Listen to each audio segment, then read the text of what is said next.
नमस्ते बच्चों। आज हम अपनी व्याकरण की पुस्तक से लास्ट पार्ट अर्थ की दृष्टि से वाक्य भेद करेंगे। तो सबसे पहले हम इस पार्ट में वाक्य के बारे में पढ़ेंगे कि वाक्य क्या होता है। आप ये सभी पढ़ चुके होंगे, लेकिन फिर भी मैं आपको बताती हूँ वाक्य क्या होते हैं। भाषा की मुख्य इकाई वाक्य होता है, जिससे किसी भाव को पूर्ण रूप से व्यक्त किया जा सकता है। यानी कि भाषा की वह इकाई जिसके द्वारा हम अपने भावों को पूर्ण रूप से व्यक्त कर सकते हैं और दूसरों के भाव को अच्छी तरह से समझ सकते हैं। यानी कि पूरी तरह से वाक्य में वह चीज़ क्लियर होती है। फिर है वाक्य शब्दों की वह इकाई है जो रचना की दृष्टि से अपने आप में स्वतंत्र है।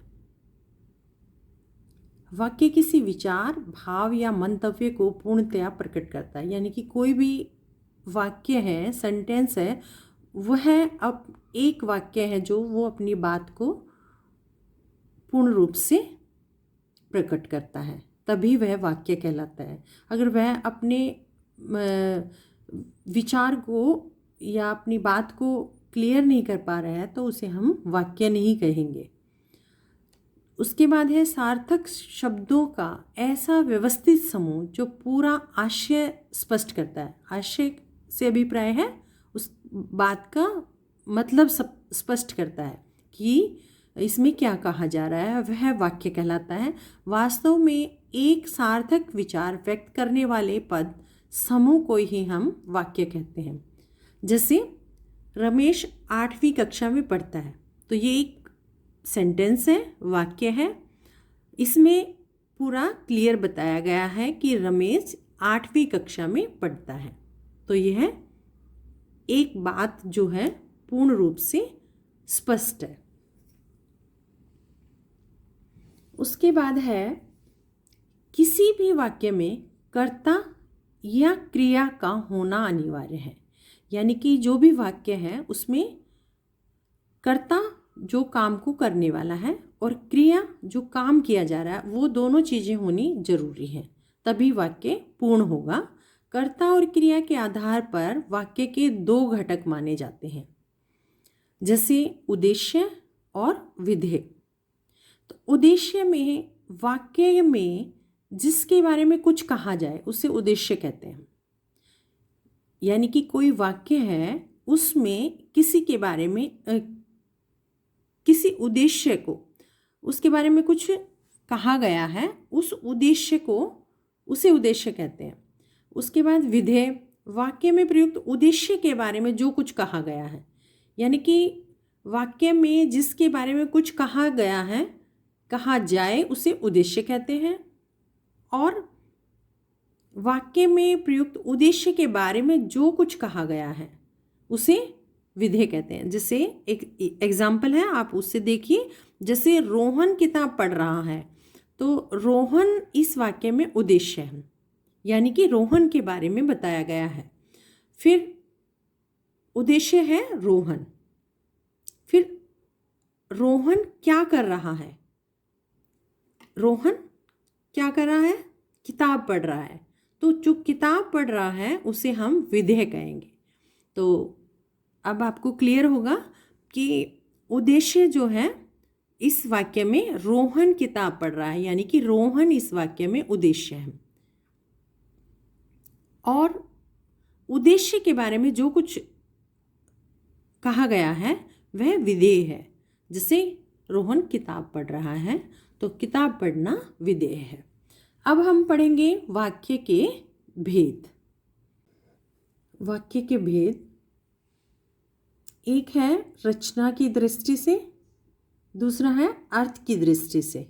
तो हमारे सिलेबस में है अर्थ की दृष्टि से, लेकिन हम रचना की दृष्टि से थोड़ा देखते हैं। रचना की दृष्टि में सरल या साधारण वाक्य होते हैं, फिर संयुक्त वाक्य होते हैं, फिर मिश्र या मिश्रित वाक्य होते हैं। तो एक भेद है रचना की दृष्टि से, सरल या साधारण वाक्य, संयुक्त वाक्य, मिश्र या मिश्रित वाक्य। फिर है अर्थ की दृष्टि से, यानी कि जो भी सेंटेंस या वाक्य में जो भी बात कही गई है उसके अर्थ को देखते हुए उसका भेद बताना, तो वो है अर्थ की दृष्टि से। जैसे विधानवाचक वाक्य, विधिवाचक या आज्ञावाचक वाक्य, प्रश्नवाचक वाक्य, निषेधवाचक वाक्य, इच्छावाचक वाक्य, संदेहवाचक वाक्य, विस्मय आदि बोधक वाक्य और संकेत वाक्य वाचक वाक्य। तो कुछ में नाम जो भेद है उनके नाम के अनुसार ही पता चल रहा है कि किस प्रकार के वाक्य हैं। अब सबसे पहले हम पढ़ेंगे विधानवाचक वाक्य। विधानवाचक वाक्य में है जिन वाक्यों में किसी क्रिया के करने या होने की सामान्य सूचना मिलती है, यानी कि कोई भी साधारण बात मिलती है तो उन्हें विधानवाचक वाक्य कहते हैं। जैसे उदाहरण है, सूर्य पूर्व दिशा से उदय होता है, तो ये साधारण बात है कि सूर्य हमेशा पूर्व दिशा से उदय होता है। फिर सभा ने नेताजी का भाषण सुना, मोहन कल बाजार गया था, सुनीता पत्र लिखती है, और भी इस प्रकार के अनेक उदाहरण हो सकते हैं, तो उन्हें विधानवाचक वाक्य कहते हैं। तो इसमें जो बात सच्चाई है और जो बात होती है उसके बारे में और कोई भी साधारण वाक्य है तो उन्हें विधानवाचक वाक्य कहते हैं। जैसे फिर नंबर 2 है आज्ञावाचक वाक्य। आज्ञावाचक वाक्य जैसा कि नाम से ही स्पष्ट है, आज्ञा देना या अनुमति का बोध होना, उन्हें आज्ञावाचक या विधिवाचक वाक्य कहते हैं। तो विधिवाचक और आज्ञावाचक एक ही बात है। इसके उदाहरण है, अब बैठकर अपना काम करो, कृपया मुझे अपनी किताब दे दीजिए, शोर मत करो, कठोर बनो परंतु दयालु रहो। तो ये हमारी इस परिभाषा को स्पष्ट कर रहे हैं। जैसे जिन वाक्यों से आज्ञा या अनुमति का बोध हो, आज्ञा या अनुमति का बोध हो, उन्हें आज्ञावाचक या विधिवाचक वाक्य कहा जाता है। तो अब बैठकर अपना काम करो, तो ये आज्ञावाचक है। फिर है नंबर 3 प्रश्नवाचक वाक्य। इसमें भी नाम से पता चल रहा है, प्रश्नवाचक जो आप हमेशा पढ़ते हैं जिसमें प्रश्न किया जाता है वहाँ प्रश्नवाचक वाक्य होता है। जिन वाक्यों में प्रश्न किया जाए उन्हें प्रश्नवाचक वाक्य कहते हैं। इन वाक्यों में क्या, कौन, कब, कहाँ आदि शब्द आते हैं। जैसे क्या तुम पढ़ोगे, प्रश्नवाचक चिन्ह, कल कौन आएगा, प्रश्नवाचक चिन्ह। प्रश्नवाचक चिन्ह से भी स्पष्ट हो जाता है ये प्रश्नवाचक वाक्य है। और क्या, कौन, कल, कब, ये भी प्रश्नवाचक के शब्द हैं। आप कब जाओगे, आप क्यों नहीं जा रहे हो, तो ये प्रश्नवाचक हैं। इसी तरह से इनके अनेक उदाहरण हैं। फिर है निषेधवाचक वाक्य। निषेधवाचक वाक्य में नहीं का प्रयोग होता है तो उन्हें निषेधवाचक वाक्य कहते हैं। जिन वाक्यों में कार्य न होने का बोध होता है उन्हें निषेधवाचक या नकारात्मक वाक्य कहते हैं।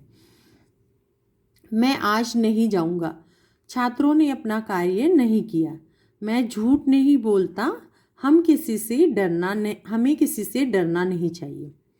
फिर नेक्स्ट है इच्छावाचक वाक्य। जिन वाक्यों में इच्छा, कामना, शुभ कामना, आशीर्वाद और सुझाव प्रकट हो उन्हें इच्छावाचक वाक्य कहते हैं। जैसे अब घूमने के लिए चला जाए, आपकी यात्रा मंगलमय हो, ईश्वर तुम्हें दीर्घायु करे, भगवान करे सब सकुशल लौटे, तो ये इच्छावाचक वाक्य हैं। संदेहवाचक वाक्य यानी कि किसी काम में संदेह हो तो उन्हें संदेहवाचक वाक्य कहते हैं। संदेह यानी कि डाउट जिसे बोलते हैं इंग्लिश में, शंका हिंदी में बोलते हैं, व्यक्त करते हैं उन्हें संदेहवाचक वाक्य कहते हैं। जैसे शायद वह आज आ जाए, शायद से संदेह पैदा हो रहा है। संभवतः वह सुधर जाए, संभवतः शब्द संदेह प्रकट कर रहा है। शायद आज वर्षा हो जाए, शायद हम घूमने जाएं। तो शायद और संभवतः शब्दों का प्रयोग संदेहवाचक वाक्यों में होता है।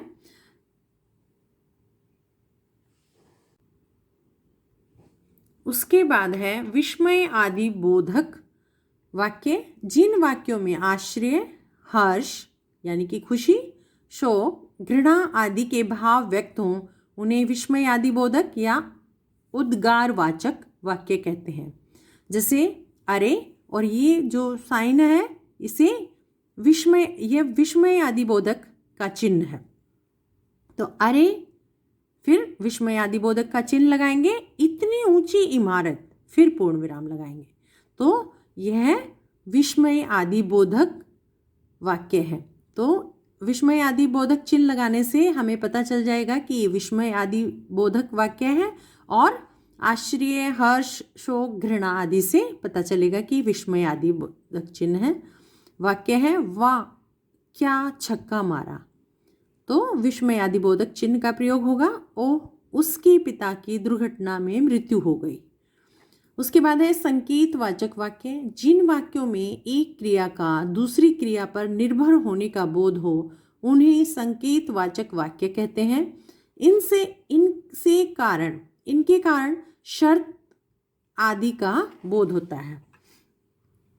जैसे अगर वह चले तो मैं अवश्य जाऊंगा, यानी कि एक चीज दूसरे पर डिपेंड होती है, एक दूसरे पर निर्भर। एक क्रिया दूसरी क्रिया पर, एक क्रिया का दूसरी क्रिया पर निर्भर होना, यानी कि वह जाएगा तो मैं भी जाऊंगा, वह पढ़ेगा तो मैं भी पढ़ूंगा। तो इस तरह से ये है संकेतवाचक वाक्य। अगर वह चले तो मैं अवश्य जाऊंगा, मन लगाकर पढ़ोगे तभी पास होगे, यदि वर्षा हुई तो फसल अच्छी होगी। तो एक क्रिया दूसरी क्रिया पर निर्भर है। तो ये है आपके वाक्य के अर्थ की दृष्टि से भेद। तो इन सभी को, इनकी डेफिनेशंस अच्छी तरह से याद करनी है आपको, और फिर एग्जाम्पल, ज़्यादा से ज़्यादा आपको एग्जाम्पल पढ़ने हैं। अब है वाक्यों का रूपांतरण। किसी वाक्य के अर्थ में परिवर्तन किए बिना उसकी संरचना में परिवर्तन करना ही वाक्य रूपांतरण कहलाता है। रूपांतरण मीन्स वाक्य में परिवर्तन आना,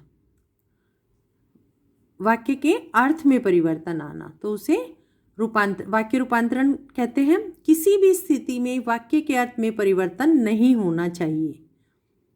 विशेष निषेधवाचक वाक्य के अर्थ में न का भाव जोड़ा जा सकता है। निषेधवाचक में न का जोड़ा जा सकता है। वह आ रहा है, इसे विधानवाचक। वह आ रहा है, ये प्रश्नवाचक वाक्य। वह नहीं आ रहा है तो निषेधवाचक वाक्य।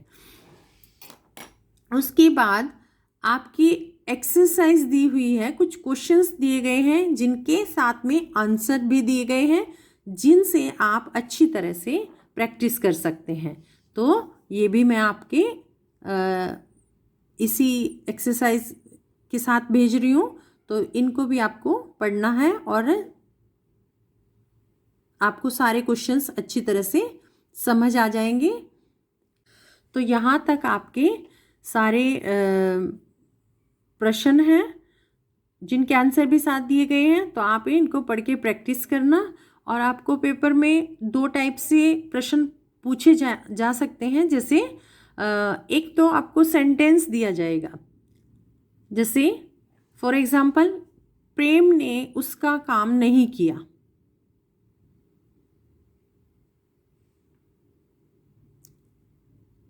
वह कल यहाँ से चला जाएगा।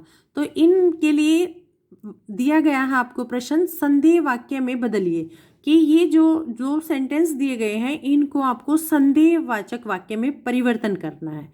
तो आप प्रेम ने उसका काम नहीं किया, इस सेंटेंस को इस तरह से बदलेंगे, संदेह में संभवतः और शायद शब्द का प्रयोग किया जाएगा। तो इसको लिखेंगे आप, शायद प्रेम ने उसका काम किया हो। तो ये वाक्य जो है वो संदेहवाचक वाक्य में बदल दिया जाएगा। फिर उसके बाद है, वह कल यहाँ से चला जाएगा, संभवतः वह कल यहाँ से चला जाएगा। तो ये आप इस तरह से परिवर्तन करेंगे। अगर आपको बताया गया है कि आज्ञावाचक में परिवर्तन करें, या आपको बताया गया है कि विस्मय आदि बोधक वाक्य में बदलिए, या निषेधवाचक में बोला गया है, इच्छावाचक में, किसी तरह के भी वाक्य में बोला गया है आप उसी तरह लिखेंगे। और दूसरा, अगर आपको वाक्य दिया गया है कि शीला रोज पढ़ने जाती है, शीला रोज पढ़ने जाओ, तो ये किस टाइप का वाक्य है? आज्ञावाचक वाक्य। तो इस तरह से आपको सेंटेंस दे दिया जाएगा और उसका भेद पूछा जा सकता है। और अगर आपको उसका कोई भी भेद दे दिया गया, आपको उसके अनुसार वाक्य को बदलना होगा। तो इस तरह से आपके प्रश्न पूछे जा सकते हैं, और उसी की तरह से मैंने ये सारा आपको भेजा है। ये सारे डेफिनेशंस अच्छी तरह से याद करें और सारे भेद अच्छी तरह से पढ़ें, उनके एग्जाम्पल्स पढ़ें, और आपकी बुक में भी ये चैप्टर है और अपनी बुक में से भी ये चैप्टर पढ़ें। तो आपके पास काफ़ी मैटर हो जाएगा, आपको ये अच्छी तरह से याद होने चाहिए।